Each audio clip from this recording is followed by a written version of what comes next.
It is lovely to have you live. We are not pre-recorded. We are absolutely live on... I mean, I don't know. I don't know if you could... are you able to look at your phone and check? Because I don't know. This is first time live for me.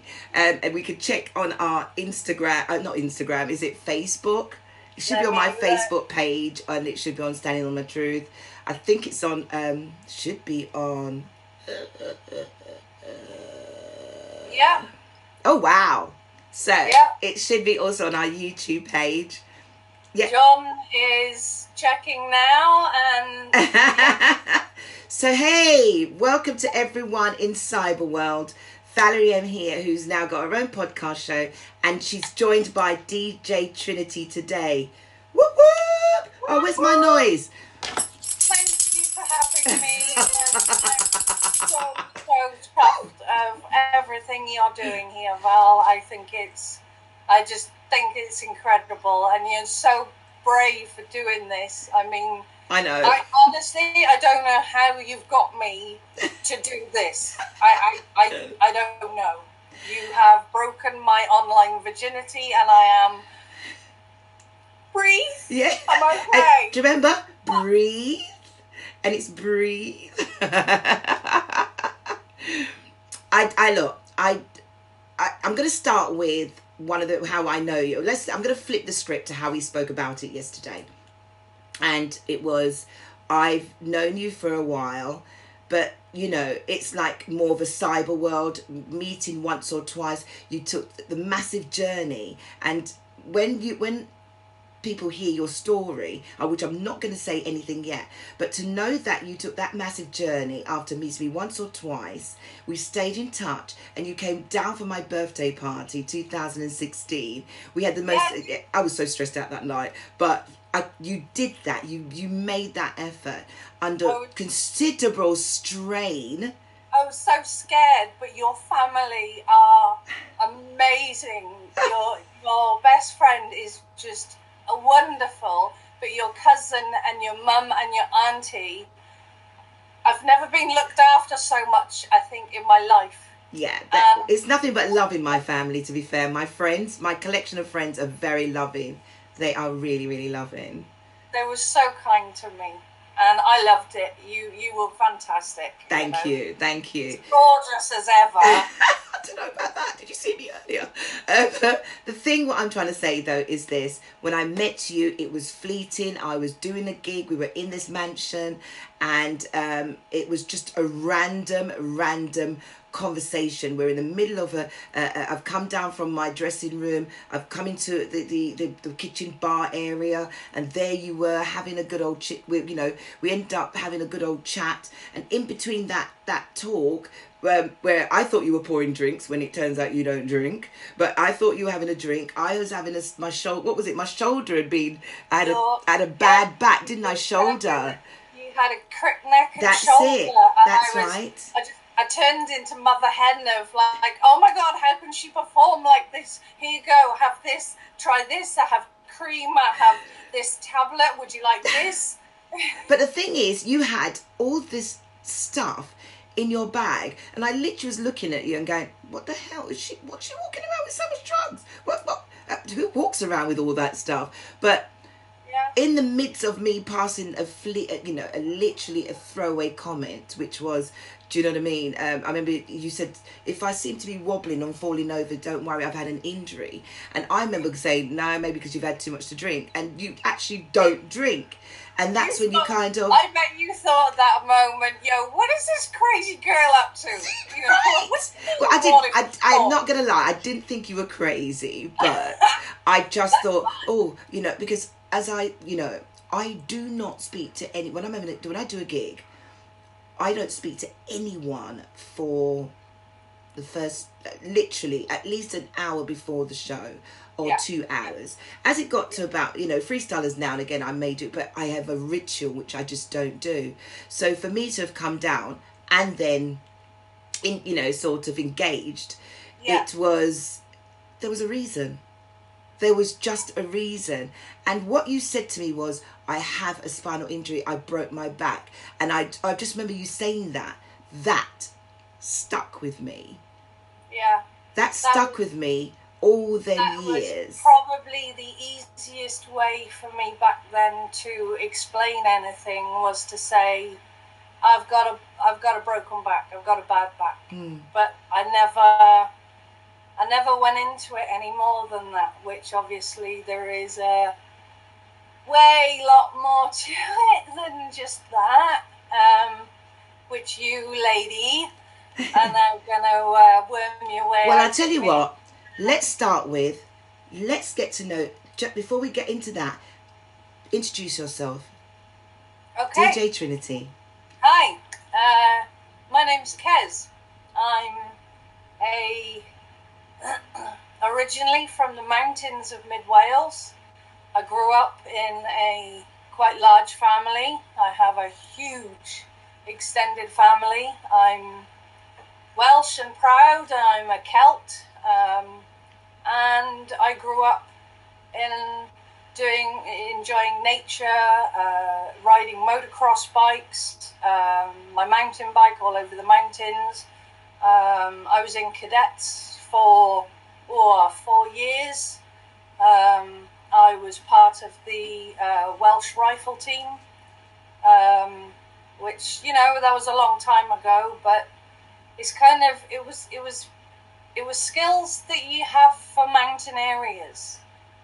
So I then moved to uni to South Wales. I ended up doing different courses, 2 different HNDs. In what subjects? Were they? So I did multimedia computing, and then I moved to sound engineering. Ah, interesting. Because while I'd started uni, I had already been in the rave scene, and while I was in the rave scene, the first thing I learned was emceeing, but I used to hide behind the speaker stacks so nobody knew it was me. Are you real? Yeah. So yeah. Hold on, let's scoot on. Hold on a second. So when did you actually start putting on events? Was that at uni? Yeah, so it was probably year 2000. I would have been about 20. At the same time as uni, I was also working in a bar and running a dance event in South Wales.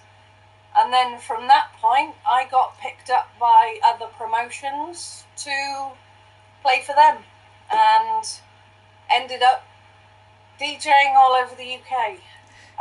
In your capacity as an event, so I mean, I know that you're a DJ. We'll come on to that. But in your capacity of being an event promoter, what sort of people were you booking and bringing into these different venues?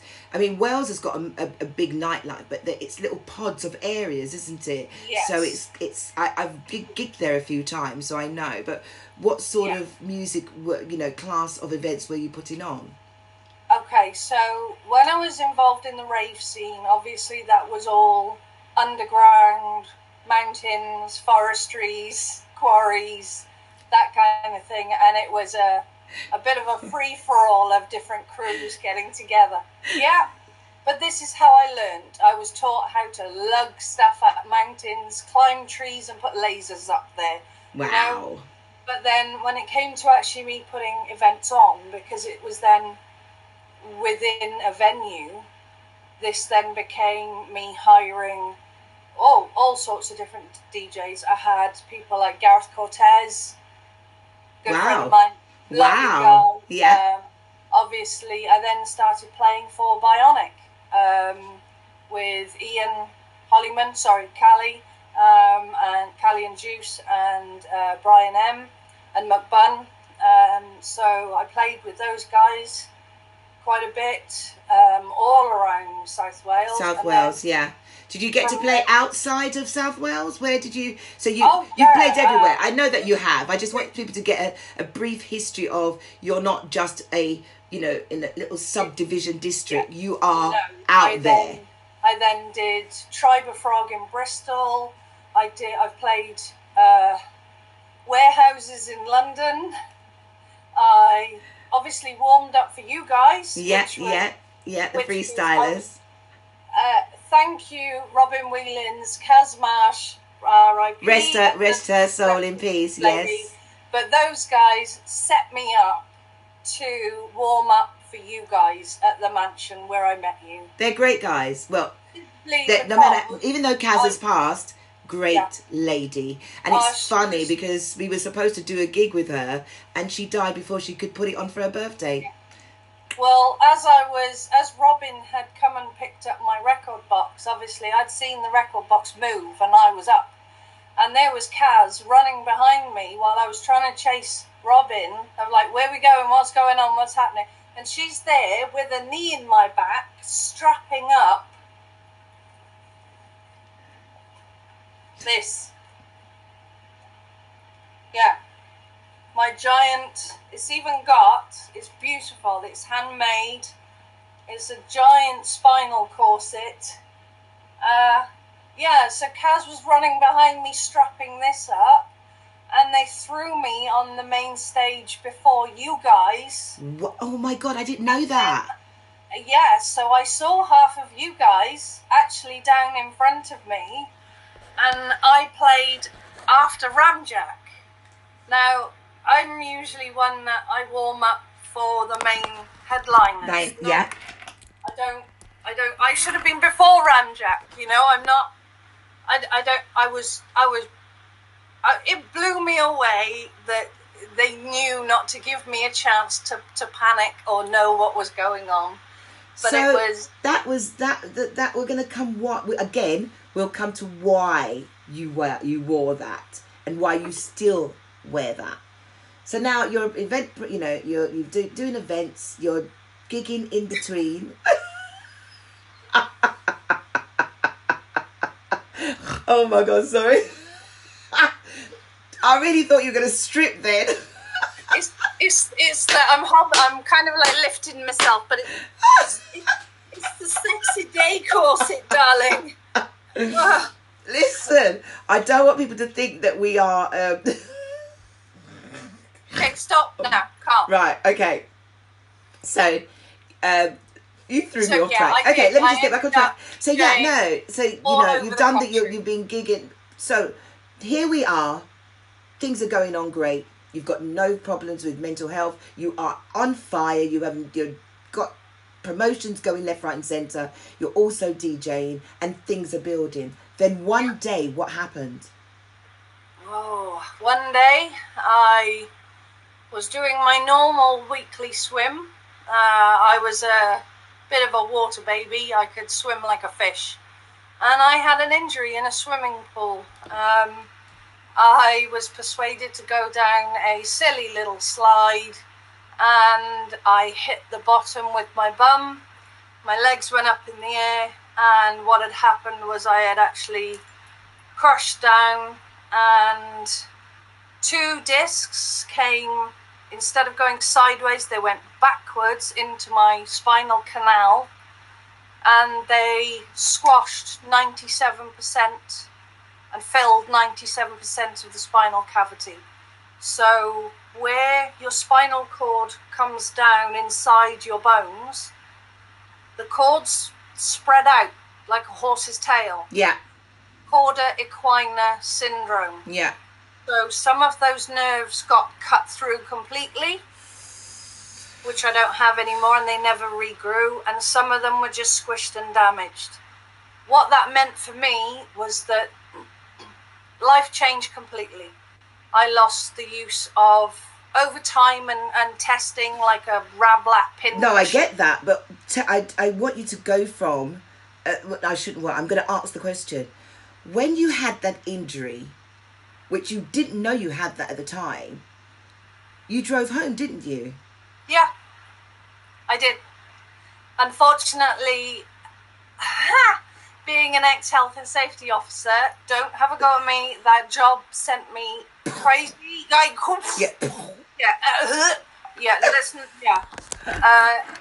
don't judge me for it, please. But there was no female first aider on. So I actually had no clue that I was that I drowned. Not my brain had blocked it. Blocked it out. Completely blocked it out. Oh my God. So obviously over that time, I was sorry from the pool when they were telling me we can't do a report. There's no female first aider. They basically I think my own shock took over, and I got to the dressing room with my friend's daughter who had taken swimming. Yeah. And we got dressed. She helped me. I was in absolute agony. And because I only lived about 3 miles from the pool, and obviously it was all 30-mile-an-hour zones anyway, being in the city, I drove back to the house. I went to the doctors the next day, and I was just given painkillers and basically slept on the floor in the living room for about 2 weeks. Thinking that, it's just a normal backache. It's going to pass. Yeah. That's just how it is. Yeah. And now you're becoming a zombie. Yeah. Basically, it took 8 months for me to have my first physio appointment. My physio took one look at me and said, "Oh my God, I'm not touching you. You have 2 slip discs. I'm calling an ambulance right now." 8 months before we're not in, that wasn't even in COVID. That was normal times. That 8 was months. It happened in 2007. But it still took 8 months from the time you went to your GP to say, I've had this accident, my back is now out of shape, and they fed you with pills in the meantime. Yeah. How was that effect on you up until that point? What was the effect on you? It was quite bloody hard because nobody believed me. Because everybody was telling me there's nothing wrong with you.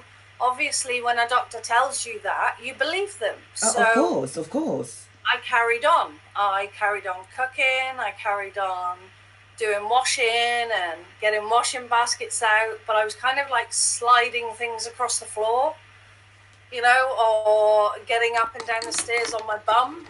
Yeah. I couldn't get it in and out the bath, so it was showers only. And then my back was so bad that I decided, and the thing was that I got attempted mugged twice while I was on my crutches. What? Yeah. So we moved. We moved out to the countryside. While you were on crutches, you got attacked as well. Attempted. Twice. Yeah. But and come breathe. on. And breathe.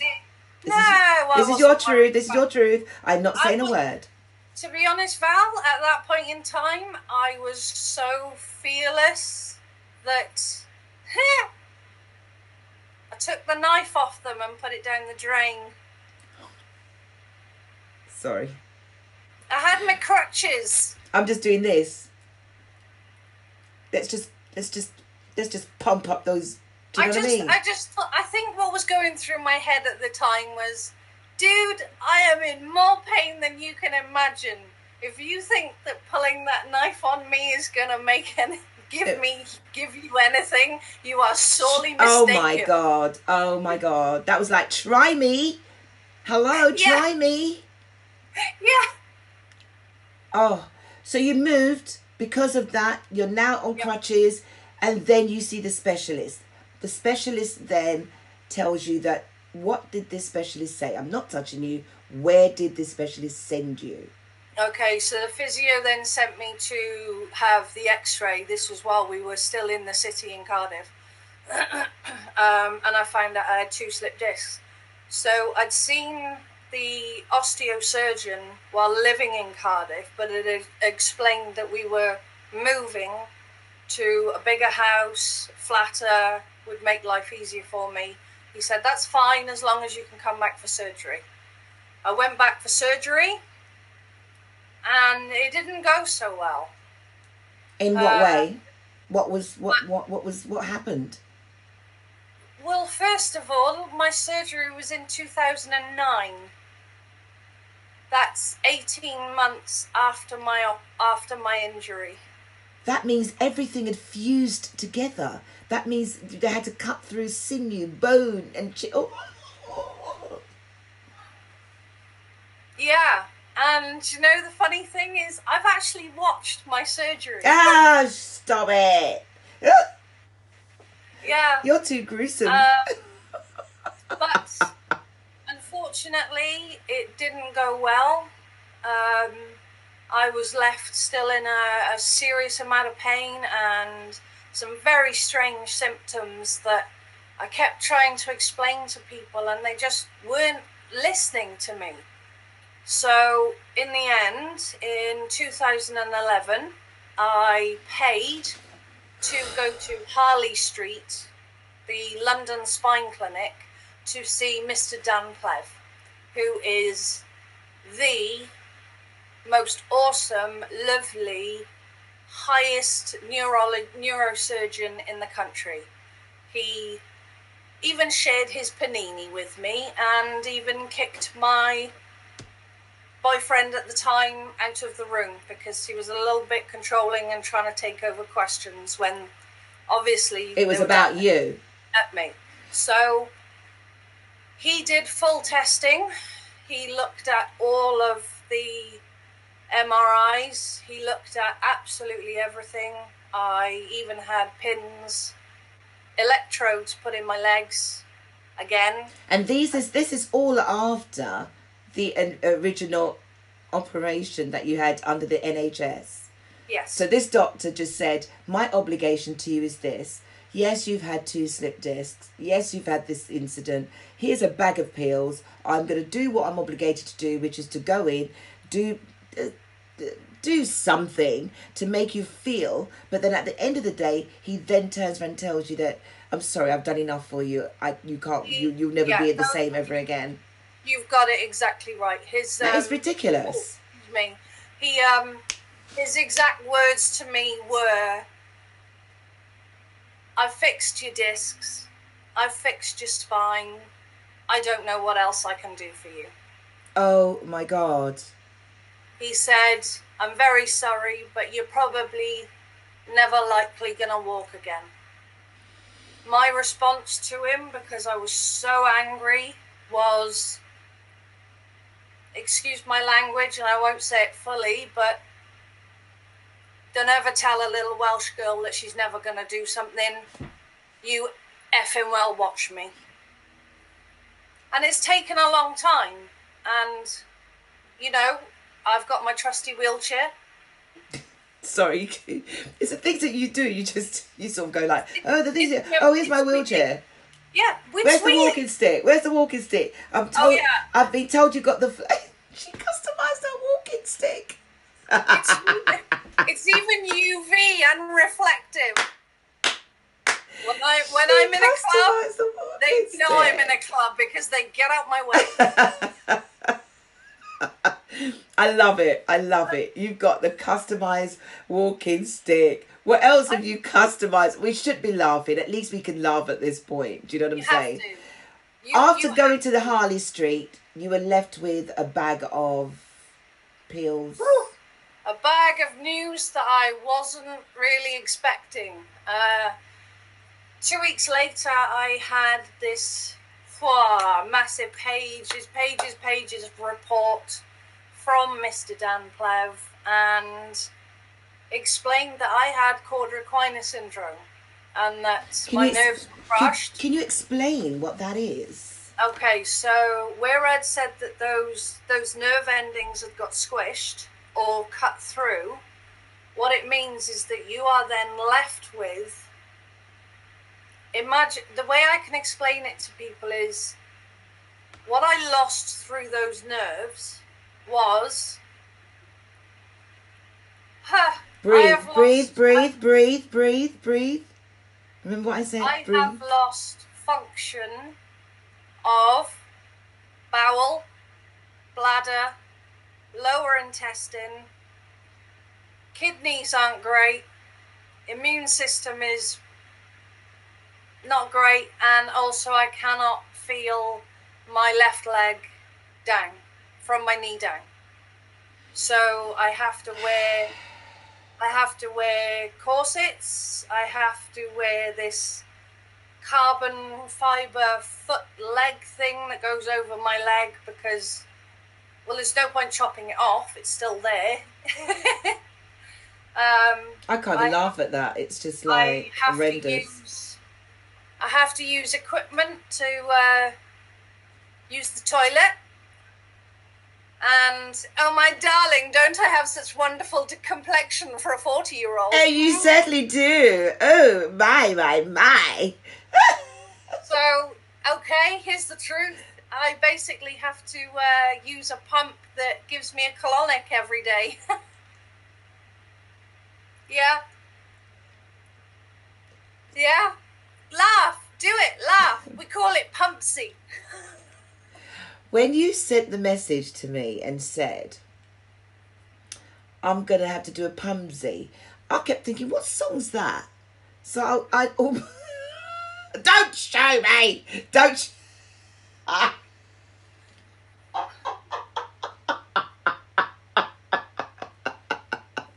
wasn't kidding.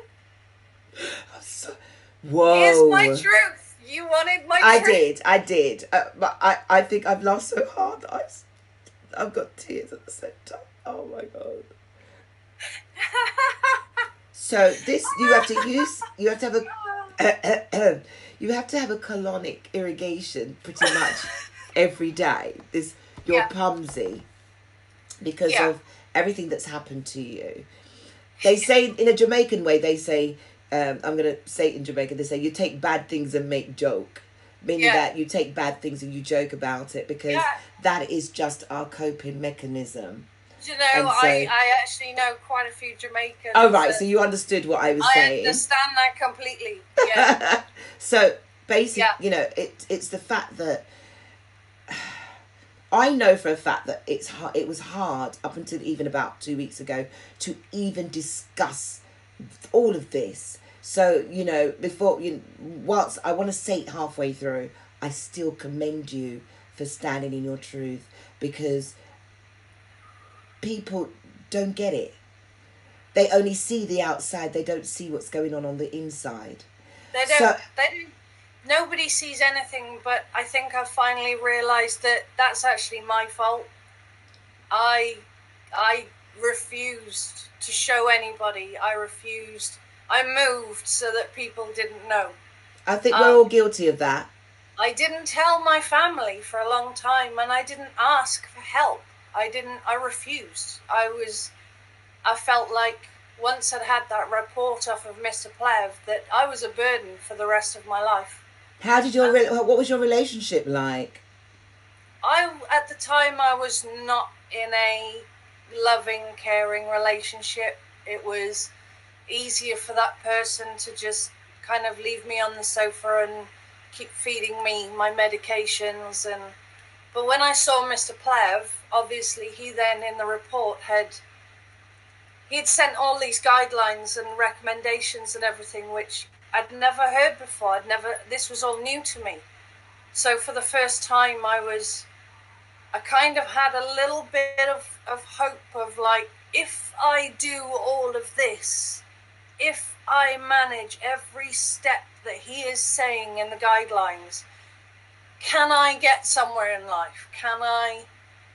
So I think something just sparked in me that just said, right, I'm taking this back. I'm taking my life back. I'm no longer, I refuse to be a dribbling mess from medications just handed out to you over the counter from the doctors. One of my doctors actually had to Google my condition while I was there. Because they didn't understand it. It was new to them. So this is what was happening to you. Yeah. So you took back control, and that meant you literally stopped the drugs and also ended that relationship, which was an added pressure onto Yeah. who you were. Yeah. So it you was took crazy. before the accident.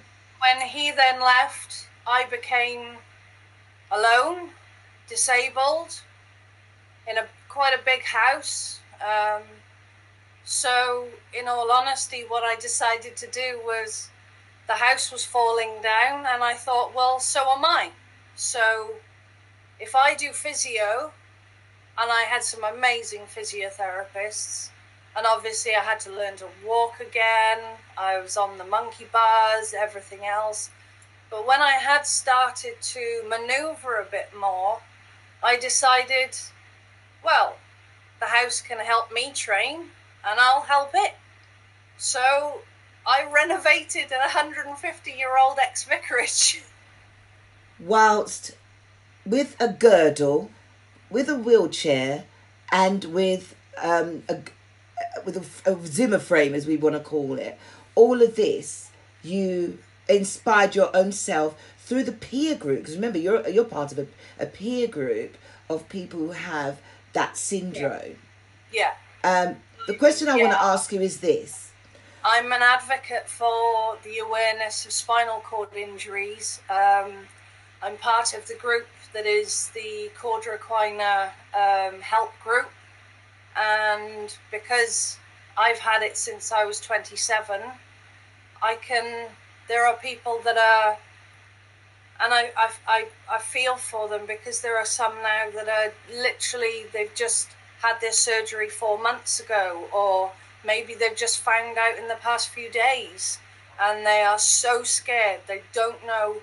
And you know, the amount of people that have these disabilities that their partners just walk away from them. Good Lord. Leave them. Just the same as what happened with me. Right. But you know, could you understand why they do? Do you understand why they do that? Do you I'm asking. You know, I can give a synopsis, but do you understand why the partner gives up? Because the two things that springs to mind is, I don't know how to cope with this. What do I do? And I genuinely believe that people who have, it's the same with cancer patients or people with any form of disability, when someone has to care for them, when your personal loved one has to care for them, it is difficult. There is no actual support for the supporter. Yeah. Does that make sense? There's care groups, I guess, for carers. Like, obviously, at the time, my partner had to become partly my carer.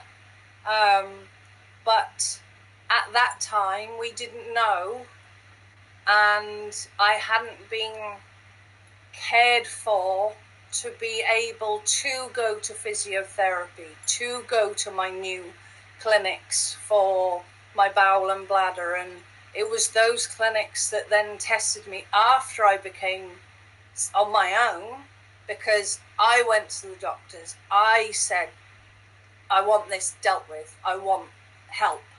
And then they sent me to the spine clinic, and I now have a wonderful continence clinic nurse. Sorry. She's I've got to commend her, Debbie. You really are standing in your truth today. The I don't care continence anymore. clinic. I love you. I used to be so ashamed. I love you. Everything that I had become, everything that I had lost.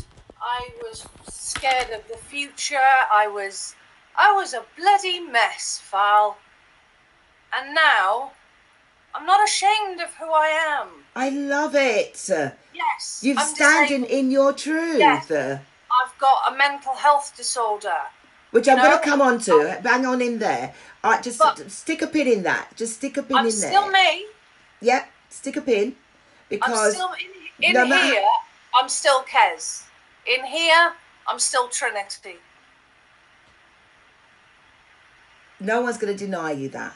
The question I wanted to ask you earlier is, even though you're renovating and you're finding things to do, this is something that I've found a lot of people, especially through COVID, it's having the strength with their disabilities to find things to do. Not everybody. You got those who are still bedridden and don't do anything. But the people I've come across so far, like Bonnie, who I interviewed the other day, the inspiration of knowing that your well-being has been compromised. Your well-being was compromised. Now, before you had the accident, you had no anxiety, no panic attacks, no PTSD, nothing. You were on top of the world. Yeah, the only anxiety I would have is before I go on stage. Oh, people always thought that I was... I'd like to think that's normal. Oh, yeah. Yeah, every set for the past 20 years, I think I have vomited half an hour before everyone. I hope no one's having lunch while they're watching this. I'm so sorry, but it's true. You know, when I get up on stage and everybody thinks, oh, look, she's all smiles. She's all like, yeah, she's going to give it some. Yeah. It's a... I think that any DJ, any singer, any artist who doesn't have nerves, and I'm talking about from the Stereophonics to the Patti LaBelle's of this world. Yeah. I know with practice, it becomes like second nature. They say, like, if you're driving a car, you'll get into the car, you don't actually go, well, how do I turn the engine on? Because it becomes second nature, doesn't it? Yes, and so exactly. So it's part of me even blinking your eyes. So what I'm saying to you is this, is anyone that doesn't have that form of anxiety and nerves is too overconfident. Now, you know, when I was speaking to beautiful man, MC Spee, who suffers in the music industry. Isn't he just a don, isn't he? He's just lovely. Absolutely.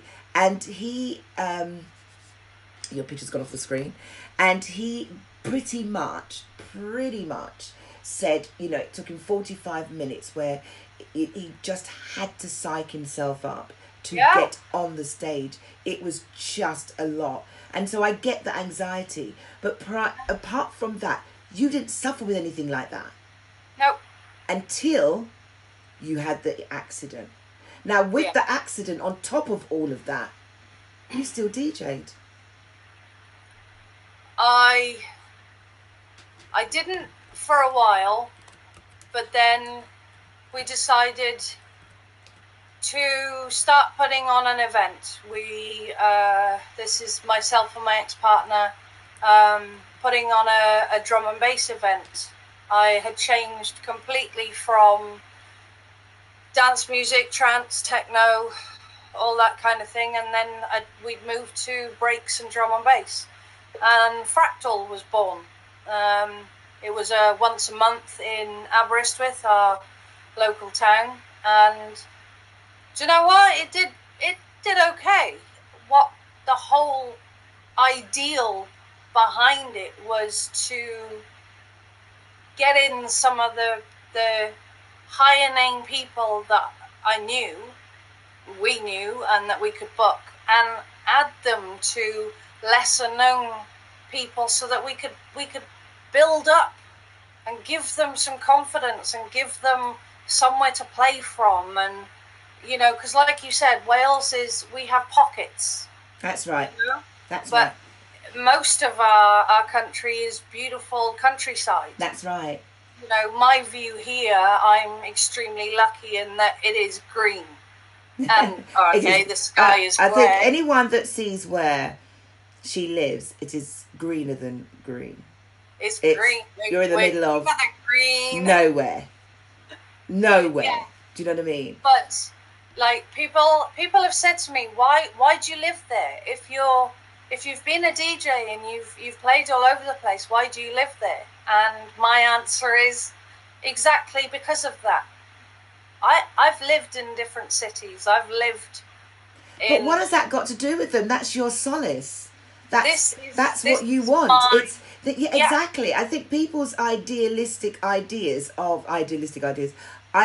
ways of thinking that if you're a singer or an actor or something, you're supposed to be living in a mansion. You know, I truly believe that, you know, people who show or wear their wares of what they have or they perceive to have, they don't actually have that. Yeah. Do you know what I'm saying to you? Yeah. And nobody knows how they went about getting it. They just see the facade that is put outside. So I'm going to drag us back in because I don't want to drag on to, you know, I want us to make sure we stay within the hour of this show, which is how have you coped with your PTSD? You've got the anxiety. You're still DJing. Now, even through COVID, which has just got even worse, how are you coping?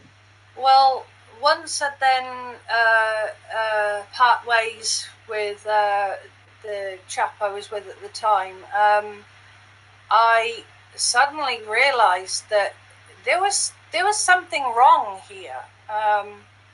The one day I was just laying there and realised this isn't right. My head is not right.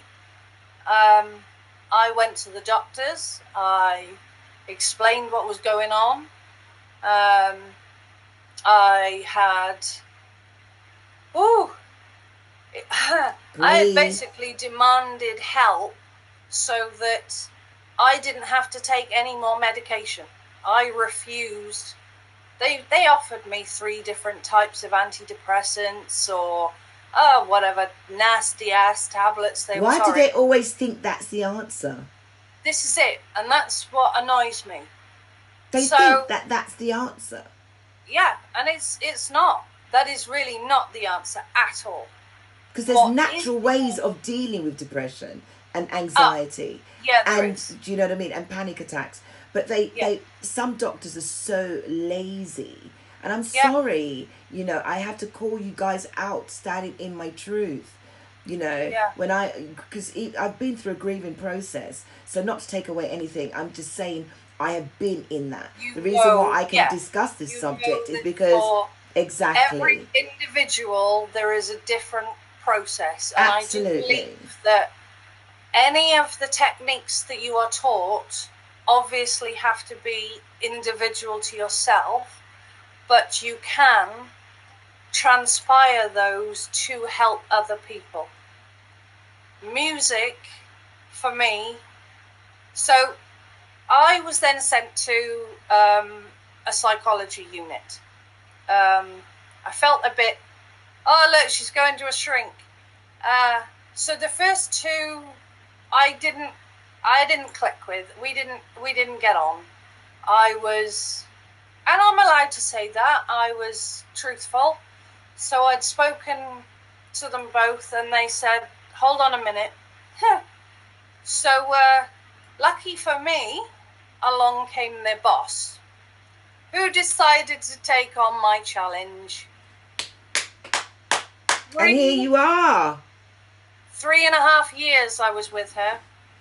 And, you know, I had to be tested. I had to have all these questionnaires and everything else. And then you have a starting grade. And then you see how your progress goes over the 3.5 years. She diagnosed me with PTSD. To be quite honest, when she first said that to me, I know this is wrong now, but I laughed. I laughed and I laughed in her face. Why? And was that a nervous laugh? Or no, was that... I said, don't be so bloody stupid. I haven't got PTSD. That's what affects, you know, armed forces and the poor people who have done their jobs, and that's who it affects. And what I actually found out was that's so wrong. It's all about the mind. And apparently PTSD is something that affects the strong-minded. Oh, amen. The strong-willed and the stubborn. Come on, you've got people that in the army, they pick up a gun to shoot and kill other human beings, even though they are the most pacified people. But they're fighting for their country, and they've had to suppress all their feelings. So could you imagine when they come back, it is like... Shit down. So anybody who is so strong-willed and has had a near-death experience or post-traumatic stress disorder. Now, the disorder means that you have had it for more than 3 years. Oh, obviously.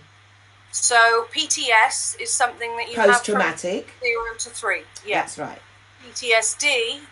So for me, what that entails is I have nightmares of drowning. I wake up drowning and my throat is gargling. I can see all the bubbles. Hold on. That's just triggered me. I just, 1 sec. Breathe. Breathe. Your brain becomes a detriment to your body because you refuse to show any emotion, because you fake the emotions. It comes out in your body. Your Absolutely. brain forces it through Absolutely. your body. So it's called survival mode. Yeah. That's what it's called. It closes up your throat, your chest. Yeah. I thought I was having asthma attacks. No, you were having a panic attack. Full panic attacks, making me nauseous. My mouth runs just as it does then. But I've learned, like yesterday, after speaking to you, it was, my head was gudum, gudum, gudum. I was hanging over a thing like this going, uh-oh, oh, this isn't good. But then once you got it out, once you faced your truth, did you not feel the weight that came from here? And it just literally it's going to take a few days. I mean, but that was yesterday. Today, how do you feel? Today I've actually woken up and like I messaged you saying like I've not slept much, I'm a bit tired, but do you know what? Get it out, man. Yes. Like, this yes. Look, I have to. Here's my truth. My name is Kez. The irony is I have CES. Kez has Kez. You know? I have quadriquina syndrome. I have PTSD. I am still a DJ. I am now a producer. And I can still carry on. I do have bad days. I do spend a lot of time bedbound. But I am in one of the most fortunate positions that since I moved here with my best friend, and if it wasn't for yeah, John Khan, DJ Protege, keep an eye out for this guy. He's gonna go well. Yeah. And again, if it wasn't for my mum, my dad, like friends like Martha, Vicky, Fee, you know, I wouldn't have been able to do this stuff. They are the ones that have, and you know, your man, come on, the amount that you sent me just saying, go on, girl, just release that tune, will you? And I read it going, okay. Yeah, because what the public don't know is that while she's been in bed, she's grabbed her laptop and started to produce. She sent me the track and she said, I'm trying, it's like I could read it through the text. It was like, I'm trying to do this track and it's like my first thing, what should I do? So I went, hold on a second. So I listened and I was, hold on, let me show you. Oh no, you're not going to play it. No, I'm going to be like, oh yeah, I was skanking. And I tried to skank through the phone at her, but I couldn't. I literally left it playing and I sent you a message and I said, badass tune. I was like, oh my God, are you sitting on this tune? And, you know, she has now gone on and she's producing in her sick bed. And she's done her fourth one. And she's going, I'm going to release... Shut up, Kez. Just release the damn tune. That's what I said. And I did. And so I released it to YouTube and SoundCloud. Because SoundCloud has all my DJ mixes, which is everything from trance, breaks to drum and bass. But this first track that I released was... The reason it was called Pain in My Game is that at the time, oh God, you're going to pee. I had 2 slip discs. I hope nobody is eating food. I had 2 I sound like Rusty Lee, sorry. So 2 slip discs created a cross between drum and bass and orchestra, a track that was called The Pain in My Game. Right, I tell you what, stop right there, because we're coming to the end of this show. I need you to toddle over, sorry, pardon the pun. I want you to toddle over and quickly play that. I want you to play us out today. Okay.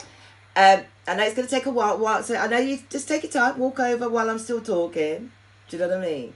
What I'm going to do is... Sorry. I'm gonna put Technomatic Perseverance on, yeah. and I might be able to mix 1 tune today. Just give me 1 or 2 tunes. That's enough. We don't need. I just need you to play us out while Kez is walking over. Everybody, let me just say there was something that she mentioned to me. Go on, go. While I'm talking, there was something that you mentioned, which was where you've had a lot of not backlash, but you've not had really great feedback from people. You're a very, you're out there, you help a lot of people. And she said to me that it was disturbing that people watch her live. It was disturbing that they didn't have anything good to say. They always had, I don't want to use the word jealousy, but they had, I think a lot of people get that. And the only advice or things I can say to her is this: use the negative words, use the negative attitude that you get from people and turn it into a positive. Use the negative vibes and inspire yourself to be the best you. And here she goes. Everybody, as you can see, she's I'm sorry, I had to let her play a tune. So this is DJ Trinity from Wavelength Promotions playing us out. Thank you to anyone that has watched us today. I have no idea why I'm shouting, but thank you for everybody. This was our first actual live. Most of our shows are pre-recorded, and I hope you do like it. And watch out for next week. We've got tremendous guests coming in next week. We've got from CKP, we've got Joe Hunt coming on in a few weeks' time. I've got a couple of guys coming on the sports show. Tomorrow's show is the sports edition. I hate camera lights because it makes me bloody sweat. But here she goes. Tomorrow on the sports edition show, I have none other than boxing coach from Dynamics MBE. Did I say that? They're an MBE. They had an MBE, Richard Davis, who's going to be joining us live at midday tomorrow here on Standing in My Truth Sporting Edition. Check out. Hey!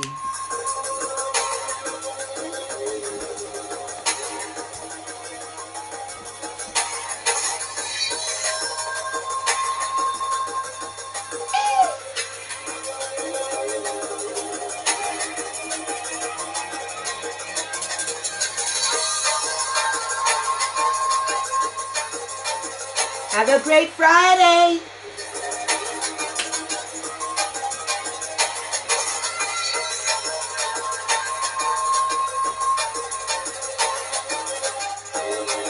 Dance it out.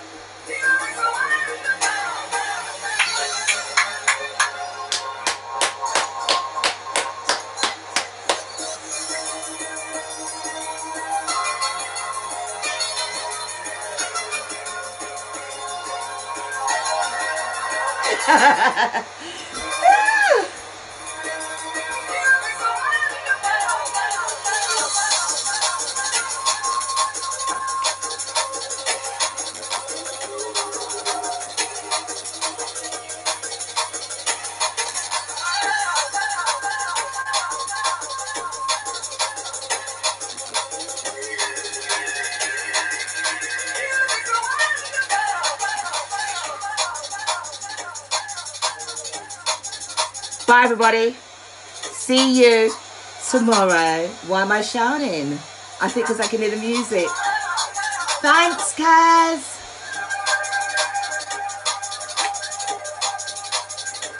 I've broken a sweat. I was dancing. Love you, Val. Love you too. Stay safe. Stay shielded. And thank you for being... That's okay. Thank you for being on here. Thank you for being on Standing in My Truth. Thank you. And have a wonderful weekend, everybody out there. We'll catch you next week.